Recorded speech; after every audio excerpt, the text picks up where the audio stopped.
remember going into a pharmacy one time to get malaria drugs, and then they were like, I should take this one. I was like, this one is bitter, give me soft gel. And they're like, this one has a lot of fake in the market, which means that it's either what they are selling, they're not even sure, or the ones they're trying to sell to me is even the fake one, and they just want to get rid of it. You can see that one of the major issues is greed.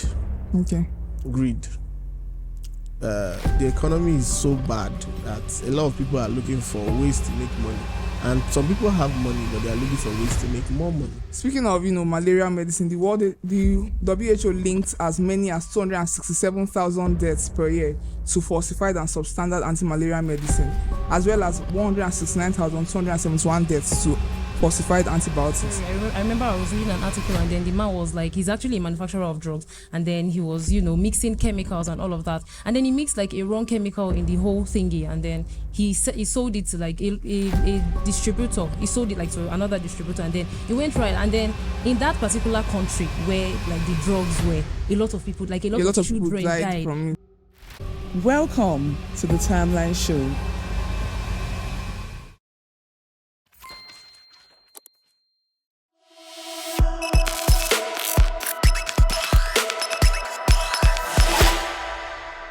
Hi guys, welcome to another episode of our Timeline podcast. Today we are discussing the alarming issue of fake drugs and its devastating impact on individuals, community and healthcare systems worldwide. I'm Jennifer Eggins, and I have Precious here, my co-host, and Great, a lawyer. Hi. Hi, Great. Hi. Thank you for having me. Thank you for joining us. And together we wish to explore the legal perspective and ethical considerations of fake drugs. Let's give the audience a show. Yes, Jennifer. Fake drugs. From the word fake, you already know that it's something that is unoriginal, that is there to mislead the public and misrepresent what it's meant to do. And the World Health Organization has fake drugs as falsified medical products that are there to deliberately and fraudulently misrepresent their identity, composition, or source. They said that it can be distinguished through counterfeiting, tampering, theft, and illegal diversion. Fake drugs. I mean, fake drugs is like a problem normally. Yeah. For something like health, like a lot of people depend on the health sector. So if anything should even be fake, it shouldn't even be fake drugs. The Counterfeit and Fake Drugs Act defines fake drugs as any drug or drug product which is not what it purports to be. That means, like something that is not even what it's supposed to be. I remember going into a pharmacy one time to get malaria drugs, and then they were like, I should take this one. I was like, this one is bitter, give me soft gel. And they're like, this one has a lot of fake in the market, which means that it's either what they are selling, they're not even sure of it, or the ones they're trying to sell to me is even the fake one, and they just want to get rid of it. So you tell me, are there any laws that are governing fake drugs in our country? Luckily for us today, your co-host did her research. So she just provided with us with the relevant statutes, which is the Counterfeit and Fake Drugs and Unwholesome Processed Foods Miscellaneous Provisions Act of 2015.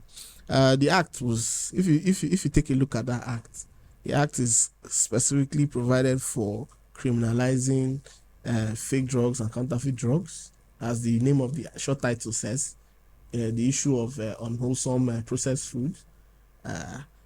So it criminalizes the sale of those products in the market, because the issue is something that is well established in Nigeria as we know it. We cannot, as a people, go to pharmacies and buy drugs and be rest assured that we're buying the original. It's an epidemic. It's a problem. So what can we say? The legislation is there to help curtail this issue, but then again, the problem is still on the rise. Yeah, I feel like this is a problem that does not really get talked about like that, because like in a country like Nigeria, we use like anti-malaria and antibiotics a lot. Yeah. And then the WHO says that anti-malaria and antibiotics are among the most commonly reported as the most falsified and substandard products. In a country like Nigeria, where we even self-medicate a lot. Imagine going to buy paracetamol or malaria drug, and then in your head you're supposed to like just use it to cure something that you have, but then you might just incur another disease of your body, or like something that is not even supposed to be. Speaking of malaria medicine, the WHO links as many as 267,000 deaths per year to falsified and substandard anti-malaria medicine, as well as 169,271 deaths to falsified antibiotics. So you see that the numbers are a lot, because imagine like a pharmacist telling you that this one, there are a lot of fake. Yeah. So it's like the causes, why are fake drugs so much in the market? What is giving them the, audacity? Because it's actually like a lot of drugs are present. So if even, before a lawyer, you're a human being, you get, and you know that this thing is wrong, like fake drugs. What do you think are like some of the causes, like why these things are actually present in the economy today? Well, like you said, before being a lawyer, I'm a human being. Yeah. And it's something that is evident. We can see that one of the major issues is greed. Okay. Greed. The economy is so bad that a lot of people are looking for ways to make money. And some people have money, but they are looking for ways to make more money. You understand? Because most of our drugs in the country, we import a lot, save for the few production companies like the indigenous production like Emzo and the likes. We import a lot of these drugs, and as such, some importers want to make a hell of a profit, and they end up buying fake drugs, processed chalk, instead of actual drugs that can actually help relieve someone of sickness or symptoms. And because of this, greed is one of the primary drivers. You also have people just being criminals. Actually, People just being criminals. You understand? The greed thing, then sometimes we also have to put into consideration. Some people are also victims of fraud. Imagine being a pharmacist and you go to where you typically buy your drugs wholesale, and you end up buying some fake drugs because you can't be able to test all the drugs. I've even seen I think some drug companies have put some fail safe where you have to scratch a pin and but I mean check. that scratching is flawed, because you have to buy the drug so you can scratch it.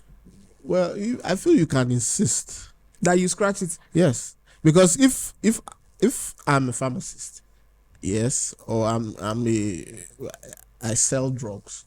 If you insist that you want to scratch, as long as you're making the purchase, you say you want to scratch it before you make your payment, or if you pay already and you scratch it in the premises and you check and it comes back that is fake. At that point, you owe a duty of care. Sure. You understand? In law, they call it the duty of care. You understand? Because negligence is an actionable thought under common law. So the pharmacist or whoever owns the drugstore owes you a duty of care.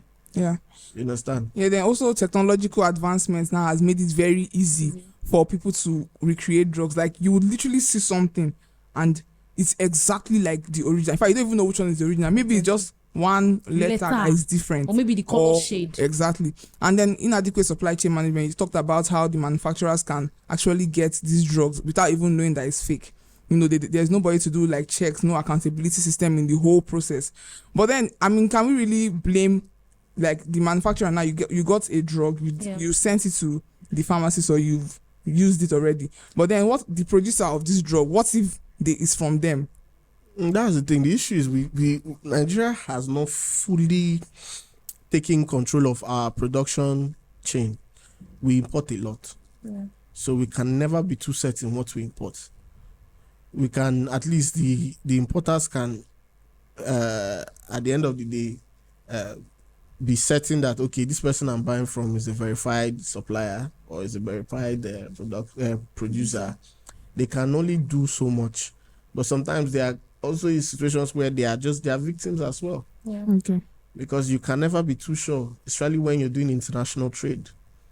Exactly. I remember the story. I remember I was reading an article and then the man was like, he's actually a manufacturer of drugs. And then he was, mixing chemicals and all of that. And then he mixed like a wrong chemical in the whole thingy. And then he sold it to like a distributor. He sold it like to another distributor, and then it went right. And then in that particular country where like the drugs were, a lot of people, like a lot of people children died from it. as a result of it. So at that point now, we can't even exactly blame the person that made it, because it was a fake chemical that was sent to him. So the problem now is not just the drug; it is like the process in which they make the drugs. But for someone that has been, doing, I'm sure that's not his first rodeo. Exactly. So is it that he's not aware that what he received was or maybe wrong? the chemical, maybe he did not just make some, processes and then he looked at it as weird or something. I wonder as well. So like, are there any laws that maybe like check and balance the distribution, of the drugs that come into the country and out of the country? Well, like I said, the law I stated earlier gives an umbrella guideline for fake drugs in general, regardless of the source. You understand? Imported, locally made, irrelevant. The fact that it is counterfeited drug, is fake drug, the law will clamp down on it. And the acting agency, which is the NAFDAC, they are charged with this responsibility. The Act also provides for a federal task force with state task forces and a Nigerian police force squad to act hand in hand to address these concerns. Because it's not just a one agency effort, it's not just a one point, because it affects us all. It's a combined effort. Even you and I can play our to where we find fake drugs in circulation. We should be able to report it to the relevant agencies. Yeah. We'll be able to do our own small role, not just turn the other, because it'll be my concern. My business. Yeah. As a nation, we're doing ourselves a disservice. Sure. You understand? Okay. So another cause is corruption within the bodies, like the bodies that are now supposed to check that this is a crime. Do you understand? Yeah. So the fact that these agencies, I've seen a lot of times that they'll be like, this is a fake NAFDAC approved thing, this is a fake NAFDAC NDLA approved drug or food. These bodies now, are there like regulatory frameworks for them that guide their action? Well, yes, there's the NAFDAC Act. As regards fake NAFDAC numbers, most times I think there's a portal for you to verify NAFDAC numbers. Yes, I think it exists. I'm not a NAFDAC staff, so I cannot speak for them. Okay. But then I feel they have done a reasonable amount of work to be able to clamp down on this issue. The work of Professor Dora Quinley, may God rest her soul. She did a lot for the fake drug issue. She did a lot for NAFDAC. When she was the DG of NAFDAC, she did a lot, to the point where she was even a target of harassment, target of assassination. Yeah. So you can tell how much effort was put in to be able to cleanse Nigeria. Because if she did not play that role, what we have in Nigeria today would have been another story.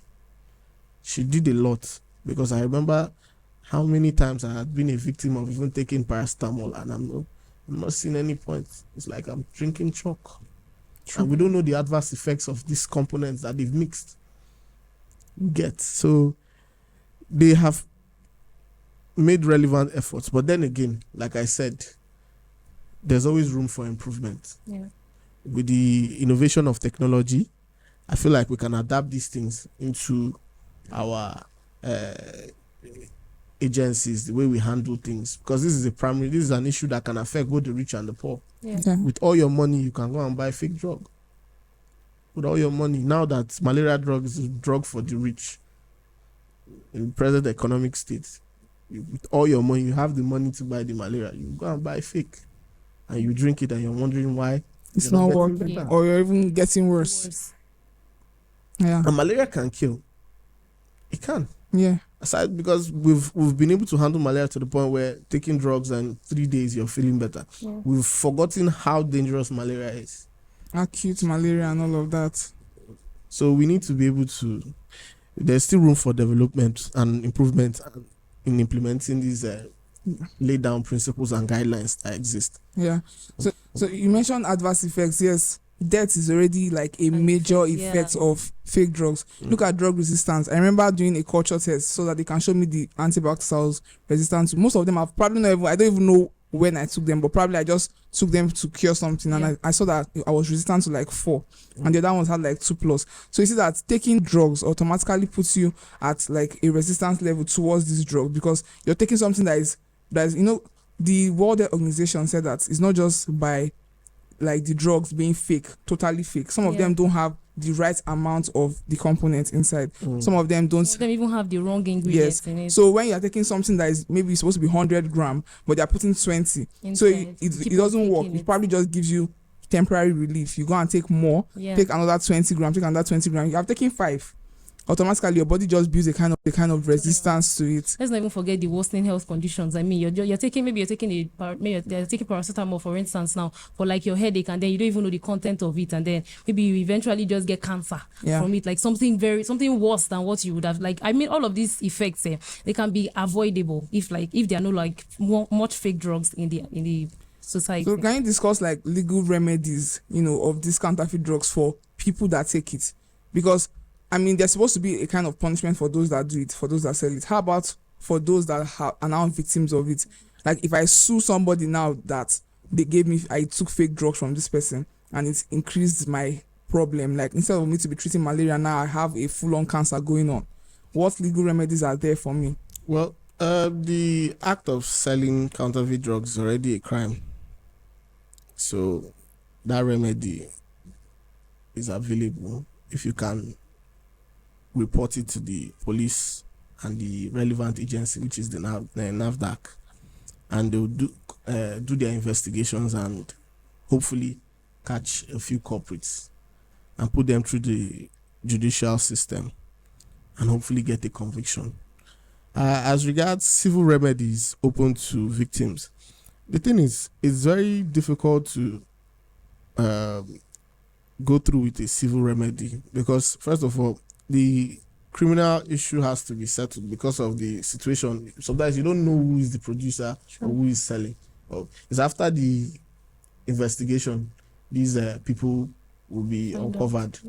Because now you cannot, if it's the pharmacy you want to investigate, unless maybe at the end of the day the pharmacy is part of the entire operation. You understand? Sometimes they are victims themselves buying drugs in bulk. You can't be too sure whatever they are getting. So you understand? But they have to have a role to play as well. Buy from verified suppliers. But then if you want to pursue maybe a civil remedy, maybe after the person has been uncovered, you can bring an action for some form of damages that you've have been occurred. Maybe that is an avenue, but it's better said than done. It's not impossible, it's better. All right. Yes. Well, we'll be going on a short break now. When we come back, we'll talk more on fake drugs. Stay with us.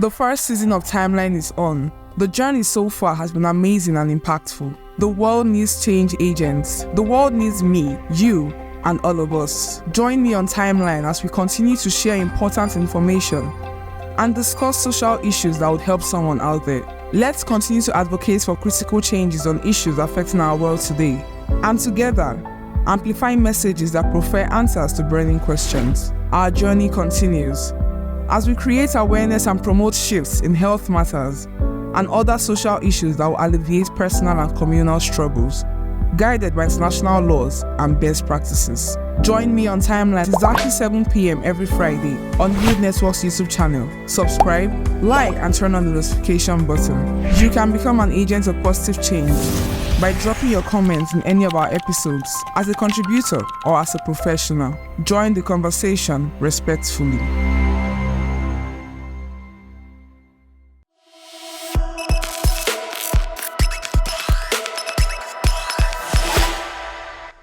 Welcome back to the Timeline podcast. We are still on the issue of fake drugs, and now we're talking about the effects on the country, because it's not just individuals that it affects. Yeah. We talk about resistance and adverse reaction on the people, but then on our country, it can cause unrest. People are angry like that. Now we're currently protesting about the high rate of food in the economy. Yeah. But then when they see that the drugs that are supposed to treat them, now you don't have food, you cannot even treat yourself properly.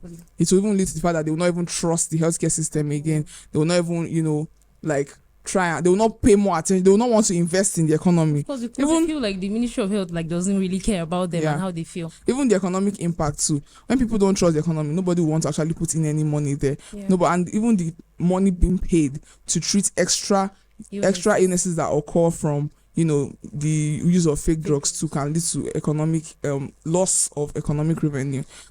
Also great. What are some recommended legal reforms? Like, what can you recommend that can help, to prevent the spread of fake drugs in the country? Well, to be honest, it's obvious that part of our issues are at the ports, customs. Okay. Because that's the first port of entry when it comes to importation. You understand? We need to be more strict with the kind of things we allow into the country shores of the nation. Yeah. Then for as regards locally counterfeited drugs, the economy is part of the reason why a lot of these people turn to criminality. Yeah. Because they see it as a get rich quick scheme. So if the economy can at least the government can put in measures to at least policies that will aid the economy to grow, and also for instances where these people are, it's obvious, it might sound funny, but it's obvious that these people show some kind of promise, a skill, if I may say. Okay, because a lot of them most times are uneducated, but they are able to do this kind of high level deceit. Real. So they channel it to the right. Understand? So I feel instead of being treated as criminals, stricto sense, although they are criminals after being convicted and all, they'll definitely. But then again, these skills should be put to better use. You can't just throw the baby and the bathwater. You understand? I feel like they could be repositioned, but it's difficult for because some of them actually have actual chemists or actual pharmacists within their rings. But then these other ones, they should at least some form of reform. Yes. Because if they see that some people, once they see that there are better opportunities, they are willing to go. You understand? They are willing to. So now we should not only provide actual cases for them, but then rehabilitation program, because they have skills, even though they are being used for the wrong thing. That's actually a solution the government needs to help look them at. channel it to the right path. And more people willing to come forward and reduce the amount of evil and fake drugs they perpetuate. Yeah. You understand, with this fake drug thing. So yes, rehabilitation is a very welcome remedy. Okay. Can you speak more on collaboration now? Because you mentioned border control as one of the reasons why. How important is it to actually collaborate with other countries too? The thing with international trade is typically a private thing when it comes to people importing and exporting, because it's private individuals that import it. The policies then are what the governments take care of. You get in most nations, most capital nations with capitalist economy. Nigeria practices what we call a mixed economy. So that's why you see the government and the state being involved in trade and other forms of capital generation and all that. But then again, if we're talking about collaborating with other countries, it's a possibility when it comes to issues of policies. There are treaties already that exist when it comes to matters of borders, when it comes to matters of drugs. These treaties exist. So it's not like the framework is not there. The frameworks have always existed. Yeah. Because these issues did not start today. The frameworks are there. It's just more effective implementation. Implementation. This will and always be the issue. Yeah. effective implementation. We can always collaborate with other nations to maybe reduce the amount of fake drugs, because the fact that the only reason we can import it is because there's somewhere that produces it. Yeah. It's not just international. Look out. The other day they busted a few fake drink rings. There was the thing of the soy sauce issue. And it brought to mind that Nigerians, we love to import a lot of culture, because how many Nigerians really use soy sauce? And the fact that so many people had soy sauce in their kitchen, fake brands. There was Amoy. It was ridiculous. So it's still fake drugs and fake food. They're falling within the same view, and it's ridiculous the amount of fake things that exist in our nation today. Yeah, locally and internationally made. You understand? And the sad part is, even if the economy gets better today, there are some people that are so criminally minded that they will still be in the industry of making fake drugs and fake food. Martin, they will operate in fear, because if everybody is actually paying attention to these, their working frameworks, you will not be able to even reduce the barest minimum. Yeah, that's the thing. Crime can never be 100% eliminated, because there are some people that just do it for the fun of it. True. You understand? So the aim will be to reduce it, like you said, to the barest minimum, to a measure where it is almost non-existent, where we can look at them like, nah, this doesn't have any serious threat, but still keep an eye on it so it doesn't escalate. Exactly. Okay. So what punishments are there for these people? The Act provides for jail term as well as fines and both. Yeah. Yes. So it's the provisions are there in the Counterfeit and Fake Drugs Act, unwholesome processed foods. The provisions are there to counter these actions. The NAFDAC Act is there to provide the institutional framework. Yeah. You understand? It provides that these agencies should collaborate with other agencies in the issue of fake drugs and counterfeit products. All right. Yeah, so personally, one thing I like about the act is that it covers both food and drug, because everything. Like if I take the fake food finish, I'll still take fake drug in the market to have her now. So all of that, it covers everything. Yeah. The World Health Organization recommended, ways that you can actually identify these fake drugs. They said examine the packaging for condition, spelling mistake or grammatical errors. Check the manufacturer and expiry date. Ensure the medicine looks correct, is not discolored, degraded, or has an unusual smell.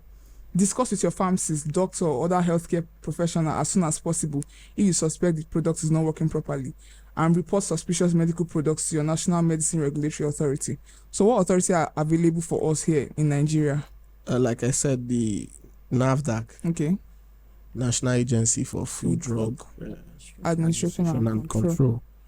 They are the number one agency when it comes to issues of food drug counterfeiting. What of NDLEA? They are more their purview is more of narcotics. Okay. You understand? Drug abuse of narcotics and psychoactive drugs, like the likes of cocaine, LSD, heroin. The latest one that is ravaging the streets now, methamphetamine. Yeah, meth. Yeah, so locally called Urumiri. Ice. It's a sad thing, but that's outside of What we're discussing. Yeah, what we're discussing, because it's not fake drug. They share the same name but different Classification. Yeah. Yeah. So that's the issue. We also have the NPF, the Nigerian Police Force, all encompassing.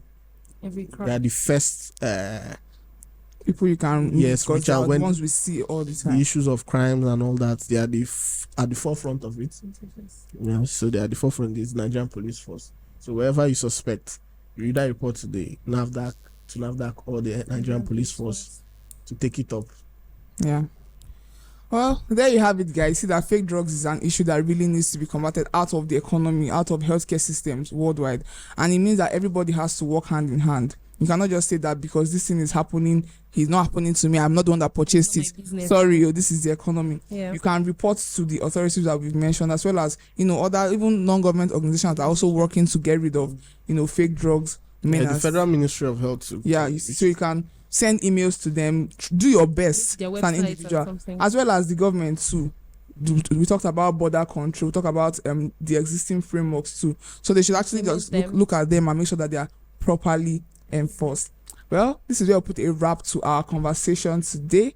Don't forget to keep the conversation going in the comment section respectfully as usual. I am Jennifer Egenti. I'm Precious. And Great Johnson. I'll be seeing you soon. Bye. Bye.